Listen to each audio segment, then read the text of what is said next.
He was just the janitor everyone ignored, until one night he solved the problem that NASA's brightest minds couldn't crack. A professor told him, "Clean the board before you leave."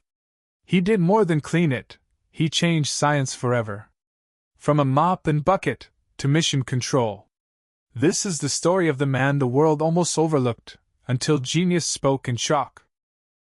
The night was cold, the kind of cold that seeps into old walls and echoes down empty hallways. Inside the prestigious Hamilton Institute of Technology, every light on the third floor was off, except one. A faint yellow glow spilled from the math department's lecture room, where James Walker pushed his mop across the tiled floor.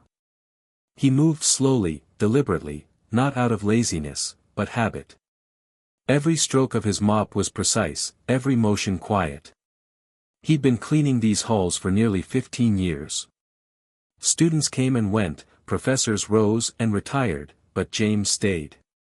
To most people, he was invisible, the janitor with the gray beard and kind eyes. They didn't know that beneath that navy jumpsuit was a mind once bright with equations, theories, and dreams.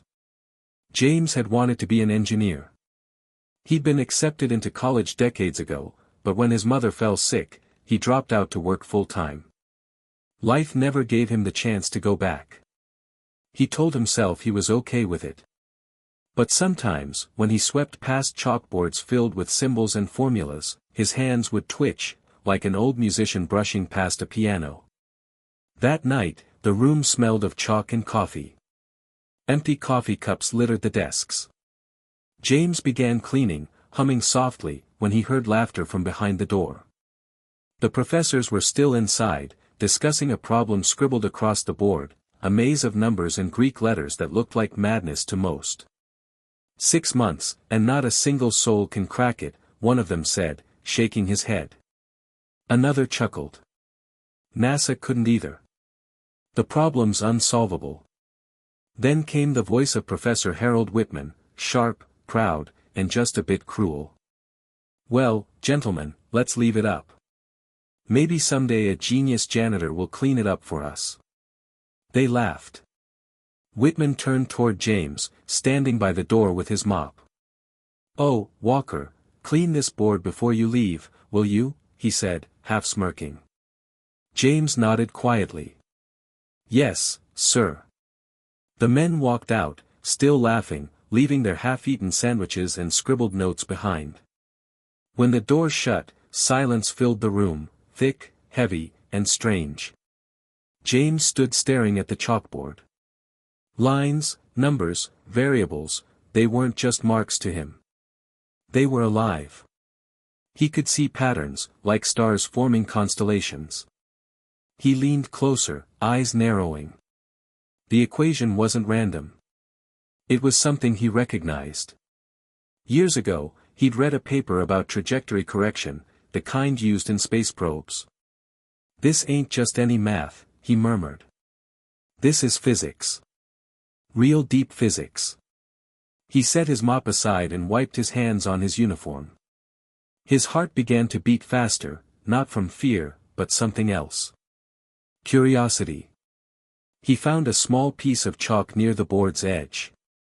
He held it between his fingers, trembling slightly. "Just a peek," he whispered. "Just to see if it makes sense." He started writing, slowly, carefully. Each line led to another. Each number whispered a story he thought he'd forgotten. It was like his brain had been asleep all these years and was suddenly waking up. Memories flooded back, late nights studying under flickering lamps, solving equations on napkins at the diner, dreaming of working for NASA one day. He remembered his professor back then telling him, "James, you think differently. You don't see numbers, you see connections." He stopped, breathing heavily. Half the board was now filled with his writing, beautiful, clean, logical. He looked at the time. 12:47 a.m. He should go home. He had a small apartment, one window facing the streetlight. His coffee pot would still be warm. But he couldn't leave. Not yet. Because now, the equation was talking back to him. Every symbol that had stumped the professor seemed to open under his chalk like a flower. He didn't even notice the tears that began to roll down his face, quiet tears of rediscovery. At 2 a.m., he took a step back. Half the board was clean, and the other half was something no one in that building could believe, the beginnings of a solution. He whispered, "Maybe I still got it." He picked up his mop again, but his hands were shaking too much to hold it steady. He sat down in one of the student chairs, the wooden kind that squeaks under weight. He smiled to himself. "Guess you never really forget what you love," he said softly. The room was silent, except for the ticking of the clock and the hum of the old ceiling fan. James closed his eyes, unaware that in just a few hours, his life, the quiet life he had accepted, was about to explode into something far beyond his wildest dreams. The hallway lights flickered as the clock ticked past 3 a.m. The university was silent, the kind of silence that only old buildings knew. Inside lecture room 204, James Walker stood in front of the chalkboard, covered in white dust, his eyes fixed on the rows of numbers that now filled every inch of space. He'd been working for hours. Every few minutes, he stepped back, rubbed his chin, then leaned forward again, lost in a trance. For years, James's life had been simple: mop, bucket, keys, silence. But that night, the janitor was gone. What stood before the board was a man in his element, a man rediscovering the spark that had once defined him. He wrote another symbol, paused, then erased it. "Not that one," he muttered. He replaced it, stepped back, stared, and suddenly, it made sense. The answer had been hiding in plain sight, just slightly out of alignment. This is orbital drift calculation," he whispered. "But it's not planetary, it's interstellar." His heart pounded. He knew what he was looking at now. The problem wasn't just a random equation. It was the trajectory correction formula for deep space probes, the kind used by NASA for years. He remembered reading about it long ago, how a team of scientists had struggled with an error margin that threw off their calculations by fractions of a second. It had cost millions in delays. This was that equation. He took a deep breath, adjusted his chalk grip, and began writing again, faster now. Hours passed.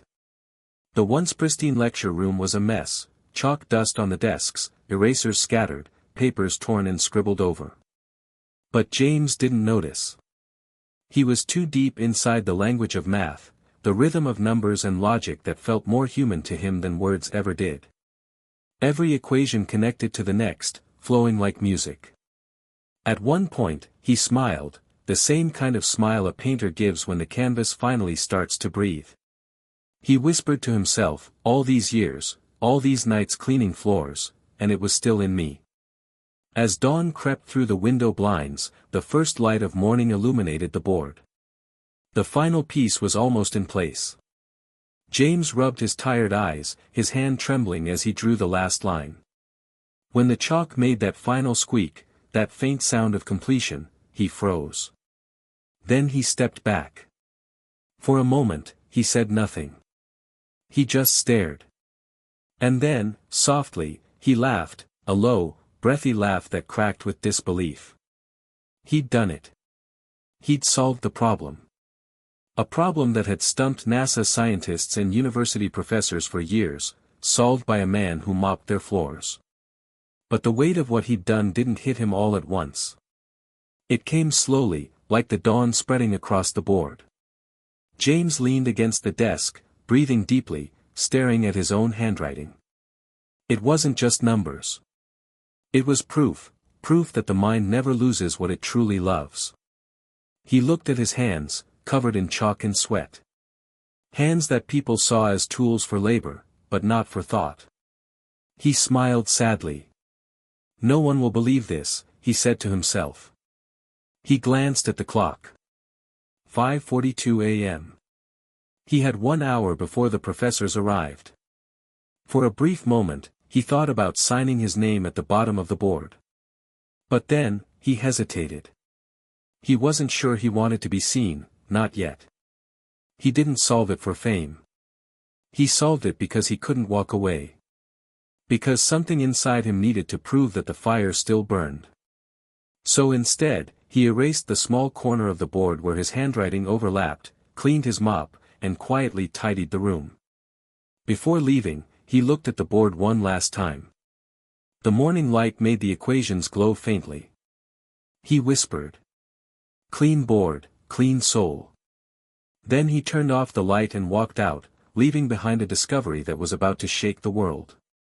Outside, the early sun brushed against the cold metal of the janitor's cart as James pushed it toward the supply closet. Birds chirped. Students began to arrive, yawning, laughing, rushing to class. To them, he was just the janitor again, invisible, ordinary. But in that moment, James carried something no one else did, the quiet satisfaction of a man who knew what he was capable of. He didn't know the storm that was about to follow. He didn't know that by noon, his name, the name no one ever noticed on his uniform tag, would be the most talked about name on campus. He just knew that for the first time in years, he felt alive. The morning sun climbed higher over the Hamilton Institute of Technology. Inside the math building, a quiet storm was brewing. The lecture hall that had been empty just hours ago was now filled with voices, confused, excited, almost frantic. Professor Harold Whitman stood frozen in front of the chalkboard, glasses halfway down his nose, eyes wide. "What? Who did this?" he murmured. The equation, the one NASA couldn't solve, was now complete. Every line, every variable matched perfectly. The logic was flawless. It wasn't scribbled or messy, it was elegant. Clean. The room buzzed. Students gathered near the door, whispering. "Did one of us finish it?" "No way. Nobody even came close. I heard Lena was here late last night." Lena, the bright grad student with kind eyes, shook her head. "No. I left at 10. I don't know who did this." Professor Whitman adjusted his glasses again, studying the board. His colleagues, Dr. Sanders, Dr. Patel, and Dr. Klein, stood beside him, equally stunned. "This can't be right," Sanders said. "This solution aligns with NASA's probe correction data." Patel frowned. "But the equation has a unique simplification step, something NASA themselves missed." Whitman turned sharply. "Whoever did this, didn't just solve it. They understood it." By mid-morning, word had spread across campus. Students poured into the hall, snapping photos, posting them online. One tweet read, "Someone solved the unsolvable Hamilton equation overnight." "Who?" Another said. "Genius on campus, and no one knows who it is." The university dean got involved. Security footage was requested to find out who entered the room after hours. At 11 a.m., they gathered in the small office next to the lecture hall. Professor Whitman leaned over the screen as the night's footage played back. At first, nothing, just an empty room, flickering lights. Then, around 11:53 p.m., the janitor's cart rolled in. James Walker. He walked in quietly, like he did every night, carrying his mop and cleaning supplies. They watched as he began to tidy the desks. Then, at 12:10 a.m., he stopped, staring at the board. He picked up the chalk. The room watching the footage went silent. For the next several minutes, James wrote. Erased. Wrote again. Time sped up, and the board filled with numbers. When the video ended, the board was complete. "No," Whitman muttered, shaking his head. "This is impossible." Dr. Klein crossed his arms. "You're telling me the janitor solved what NASA couldn't?" Dr. Patel leaned forward, smiling faintly. "Maybe genius doesn't wear a lab coat." Whitman slammed his hand on the desk. "No. There must be some mistake. He could have copied it. Someone must have helped him." The dean frowned.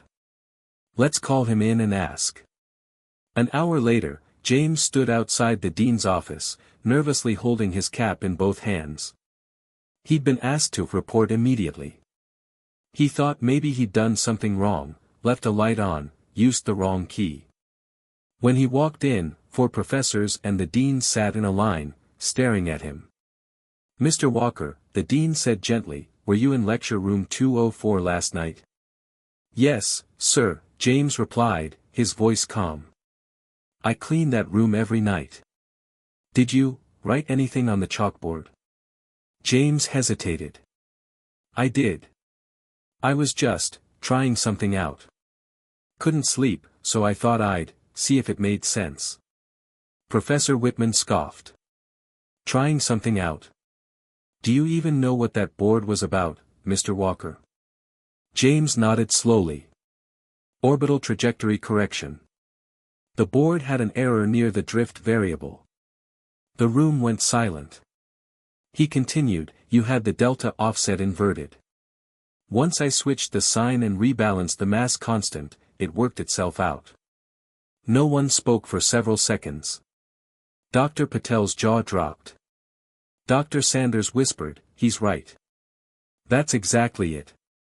Whitman leaned forward. "So, you're telling us you solved a NASA-level equation?" "A janitor?" James looked down at his hands. "I guess so, sir. I used to study engineering. Never finished. But I kept reading, solving problems for fun." Lena, who had slipped quietly into the room, smiled softly from the back. Whitman's face turned red. "Fun? Do you have any idea what this means?" James shrugged humbly. "No, sir. I just thought it was a nice challenge." The dean raised a hand to calm everyone. "Mr. Walker," he said slowly, "you may have done something extraordinary. We've sent your solution to NASA for verification." James's eyes widened. "NASA?" "Yes. If they confirm it's correct, this could be one of the biggest breakthroughs in recent years." When James left the room, he walked down the hall in silence. Students still stared at him, whispering as he passed. He heard things like, "That's him," and "the janitor genius." He felt embarrassed, not proud. All he wanted was to finish his shift, maybe grab a coffee before heading home. But deep inside, under all the humility, a quiet warmth spread through his chest. He didn't want fame. He didn't need applause. He just wanted to prove, to himself, that he still had it. That the world hadn't taken everything from him. As he walked past the lecture room, he looked inside one last time. The board was still there, now surrounded by cameras, lights, and curious students. He smiled faintly. "Guess I really did clean it up," he whispered. That evening, his phone rang. It was an unknown number. When he answered, a woman's voice said, "Mr. Walker. This is Dr. Renee Williams from NASA's Jet Propulsion Lab. We've reviewed your equation. We need to talk." James froze. His mop handle slipped from his fingers and clattered against the floor. James Walker sat at his small kitchen table, staring at his old, cracked phone. The voice on the line had said she was from NASA, the actual NASA. He could still hear her calm, professional tone. "Mr. Walker, we've reviewed your work. It's remarkable. We'd like to invite you to our facility in Houston for further discussion." He blinked. Twice. "This isn't some kind of prank, right?" he asked softly. Dr. Renee Williams chuckled on the other end. "I assure you, Mr. Walker, we don't prank about physics." James laughed nervously, rubbing his forehead. "All right," he said finally. "If this is real, when do you want me there?" There was a brief pause. "Tomorrow morning." The next day felt unreal. James put on his best clothes, a clean white shirt, slightly faded jeans, and his only pair of dress shoes. He took a long look in the mirror before leaving his small apartment.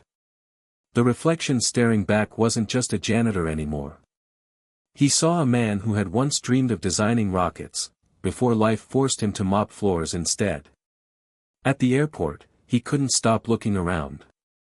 Planes, people, announcements echoing overhead, it all felt too fast for someone who hadn't left the state in 10 years. A NASA representative met him at the terminal, a tall woman with sharp eyes and a badge that read Dr. Renee Williams. "Mr. Walker," she said warmly, shaking his hand. "I'm glad you came." James smiled nervously. "Honestly, ma'am, I'm still trying to figure out if this is really happening." She laughed. "Oh, it's happening. Let's get you to Houston." When they arrived at the Johnson Space Center, James felt his heart race. Massive gates, NASA logos on every wall, people in white coats walking briskly, it was like stepping into another world. Renee led him into a conference room lined with screens showing graphs, spacecraft simulations, and orbit data. Around the table sat a panel of scientists, engineers, mathematicians, and mission specialists. At the center was Dr. Alan Pierce, head of NASA's Orbital Dynamics Division. Pierce stood up as James entered. "Mr. Walker," he said, smiling. "The man who solved the unsolvable." James chuckled softly.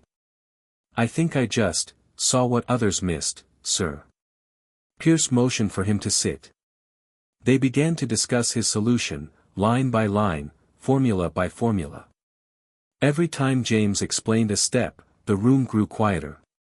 At one point, Pierce leaned back in his chair, impressed. "You used a gravitational damping principle that we've only theorized in advanced models," he said. James shrugged. "It just made sense when I saw the pattern." Dr. Renee whispered, "Made sense. That's Nobel-level intuition." An hour passed before anyone spoke again. Finally, Dr. Pierce said, "Mr. Walker, we tested your equation this morning. We applied it to the Artemis probe's drift model." James leaned forward. "And?" Pierce smiled. "It corrected our error margin by 98.7%. That's unheard of." The room broke into applause. James sat there stunned, a mop-wielding janitor whose midnight idea just fixed one of NASA's toughest problems. After the meeting, Renee walked with him outside the building. The sun was setting, golden light spilling across the NASA courtyard. "You know," she said, "we could use someone like you. Someone who sees differently." James laughed. "I don't even have a degree anymore."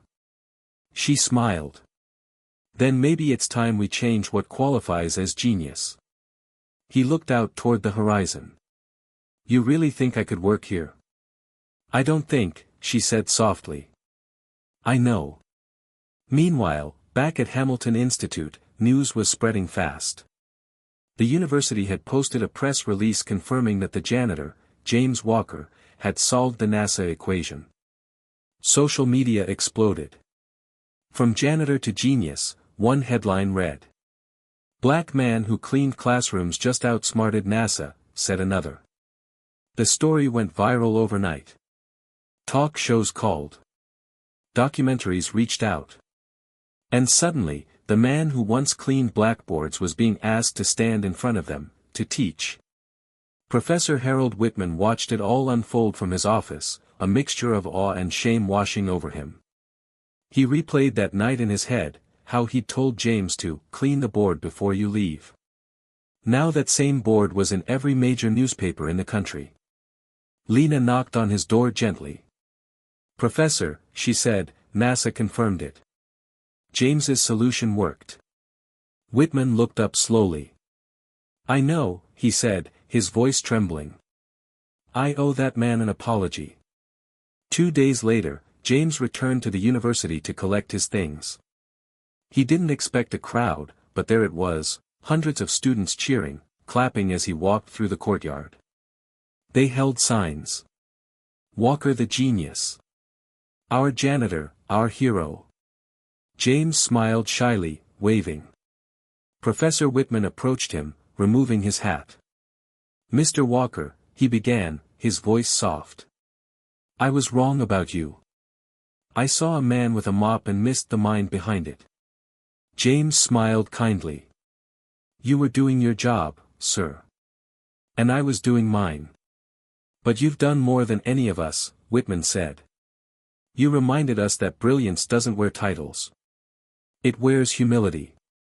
James nodded. Thank you, Professor. That night, back in his apartment, James sat on his couch, the NASA badge lying on the table before him. He turned on the TV, his own face was on the evening news. He chuckled softly, shaking his head. The world was calling him a genius. But to him, he was just a man who refused to stop thinking. He whispered to himself. You never stop dreaming, no matter how dirty the floor gets. The next morning, sunlight streamed through the blinds of James Walker's apartment, but for the first time in years, he wasn't waking up for his janitorial shift. He sat at his kitchen table, staring at two envelopes in front of him. One was from NASA. The other, from Hamilton Institute. His hands trembled slightly as he opened the first one. The NASA letterhead gleamed in blue and silver. Dear Mr. Walker. We are pleased to formally offer you a position as a research consultant in orbital mechanics at the Johnson Space Center, Houston, Texas. Your insight into the Artemis drift equation has proven invaluable to our ongoing mission. We look forward to welcoming you aboard. At the bottom was the signature of Dr. Alan Pierce himself. James sat back, stunned. Consultant. NASA. He whispered it slowly, as if testing whether it was real. Then he picked up the second letter, from the university. Mr. Walker, the Board of Trustees has approved a full academic scholarship, including tuition, housing, and stipend, should you wish to complete your degree. We'd also like to extend an honorary lectureship in applied physics. James laughed, half disbelief, half relief. He looked up at the ceiling and whispered, Mama, I hope you're seeing this. A few weeks later, he was on a plane to Houston. The skyline glittered like promise itself. At the NASA facility, James walked through the hallways with Dr. Renee Williams. Every few steps, someone stopped to shake his hand. Scientists, interns, technicians, all wanted to meet the man who cracked the problem that had stumped their supercomputers. Renee smiled at him. You know, she said, some people work here for decades and never get a round of applause. James grinned shyly. Guess I just got lucky. No, she replied. You saw something they couldn't. That's not luck. That's vision. They arrived at a massive lab filled with simulation screens, holographic spacecraft models, and glowing blue panels. Dr. Pierce greeted him warmly. Mr. Walker, or should I say, Consultant Walker.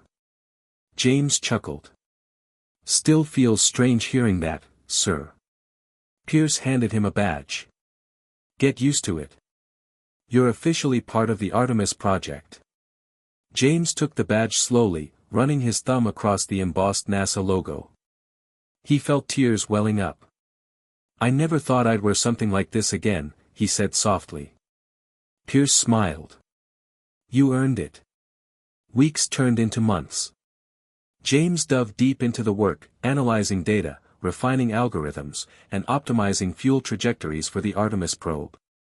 At first, some team members were skeptical. He was, after all, a janitor with no recent academic credentials. But every time a problem arose, James solved it. Every time data didn't make sense, he saw the pattern. And soon, even the skeptics fell silent. One night, around midnight, he stood in front of a glowing hologram of the Earth and Moon. Dr. Renee walked in quietly, carrying 2 cups of coffee. You ever get tired? She asked. James smiled faintly. Not of this. I used to clean offices like this one. I'd see equations on boards and wonder what they meant. Now, I get to write them. She nodded slowly. You earned this. But tell me, what drives you? James looked at the hologram again, the curved light of the Earth, the pale shadow of the Moon. When I mop a floor, he said softly, I can see when it's clean.